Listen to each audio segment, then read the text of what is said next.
Uh, with all of, hopefully with your permission, I would like to change the topic of today's discussion. I prepared very well for the topic Rajiv has allotted, but looking at the way the situation in India, the pandemic situation in India is going on, I thought I should express my views to all of you exactly what I presume is going to be the scenario and what needs to be done. First of all, we are born in a very privileged country. We have overcome several unsurmountable problems in a very short period of time. We started COVID, our battle against COVID, with no PPEs and hardly 30,000 ventilators. In just 8 weeks, we were manufacturing surplus PPEs and ventilators, and we were in a position to export them in just 4 weeks. These are unthinkable by any standards. Now, the entire headline discussion on COVID is about oxygen. No one anticipated that it is going to happen in such a remarkably short period of time. It is happening in India mainly because we are a young nation with large number of youngsters interacting, working, and they get infected because, of course, due to the nature of the virus. I'm sure with the industries and the government intervention, in the next few weeks, we will be able to sort out the problem of oxygen, because we have a lot of steel factories which is run by very benevolent people, very industrious, very industrious as well as benevolent people who will do everything possible to ensure that every person in the country who needs oxygen will get the oxygen. I'm concerned, I'm sad, I'm apprehensive, but I'm not worried because I know that the industries of this country will wake up to address this reality. But I'm having sleepless night for the next headline. From PPE and ventilator, we shifted to oxygen. And the next headline in the next few weeks, once the oxygen problem is solved, is going to be patients are dying in ICU because there are no nurses and doctors to take care of the patients.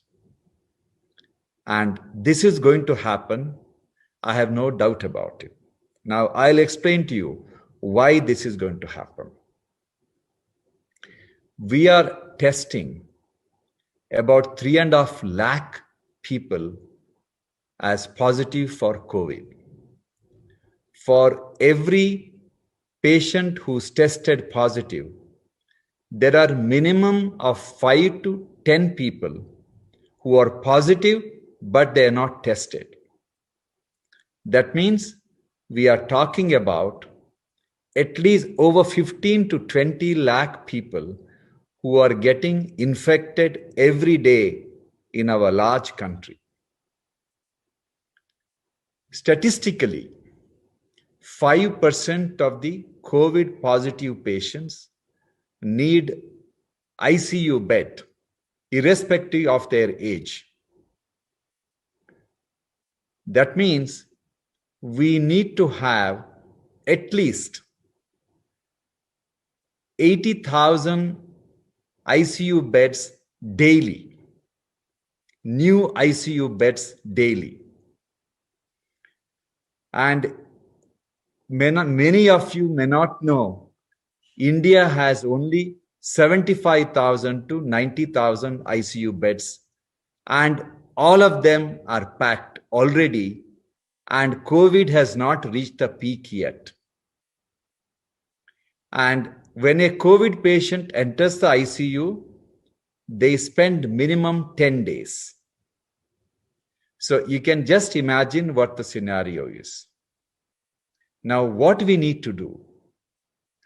We need to create at least 5 lakh additional ICU beds in the next few weeks. Unfortunately, beds do not treat patients. We need nurses, doctors, and paramedics in that order. I must admit, the real workers in managing COVID patients successfully in ICU are not the doctors, they are the nurses.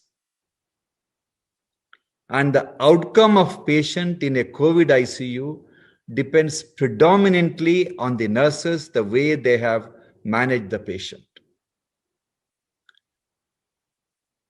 You must be, I'm not sure whether you're aware, before the COVID started, government hospitals across the country had a shortage of 78% of medical specialists. That is a shortage, existing shortage. So essentially, COVID patients are not taken care by most government hospitals. There are exceptions, but most government hospitals do not take care of COVID patients simply because they do not have the nurses and the doctors. They have the infrastructure, but they do not have the doctors and nurses to take care. Now, we need to produce at least 2 lakh nurses and at least 1.5 lakh doctors in the next few weeks who are dedicated to manage COVID for the next 1 year, because current pandemic is likely to last for about 4 to 5 months. And then we should be prepared for the third wave.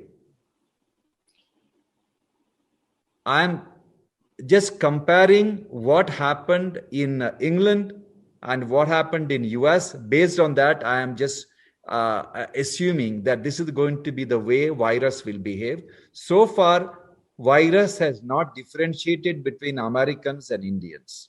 Irrespective of how much we want to say that we are genetically immune and we have the BCG has given us the immunity, for the virus, it hasn't behaved any greatly different with us. Now, how do we produce 2 lakh nurses and 1.5 lakh doctors to manage COVID ICUs for the next 1 year?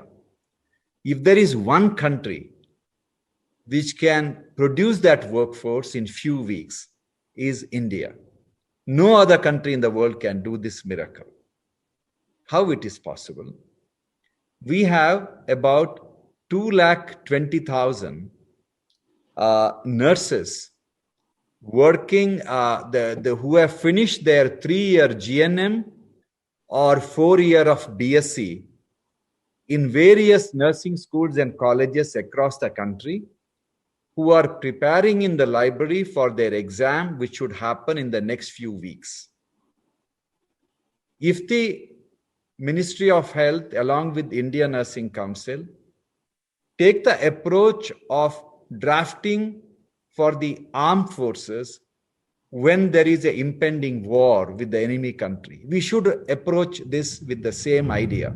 This is not a peacetime, it is a wartime.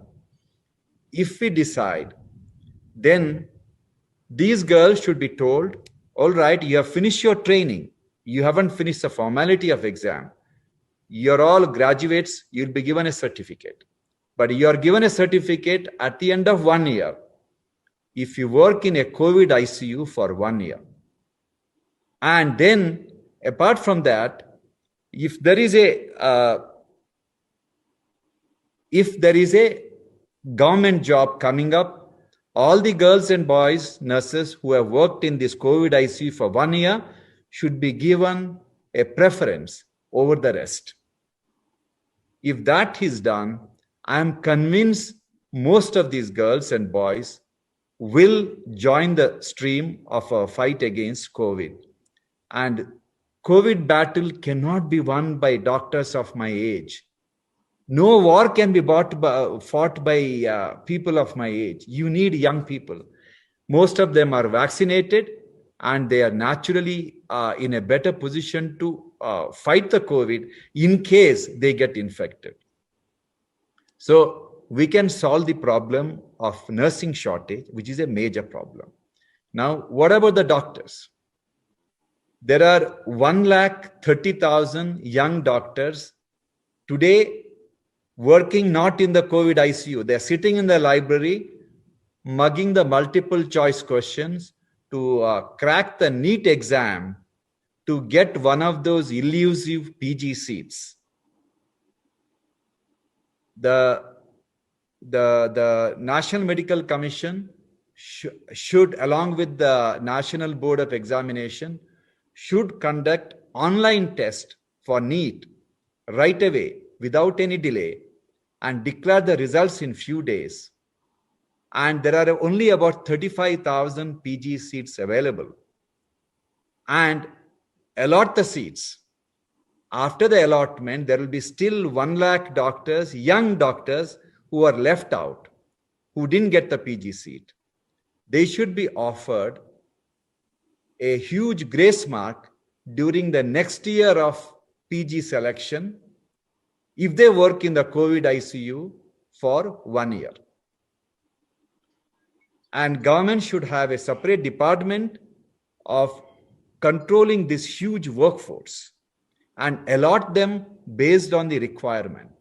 If you go to, we are only looking at Delhi and Bangalore and Pune. What about the tier 2, tier 3 cities? If you believe me, the number of COVID right now, it is very less in those places.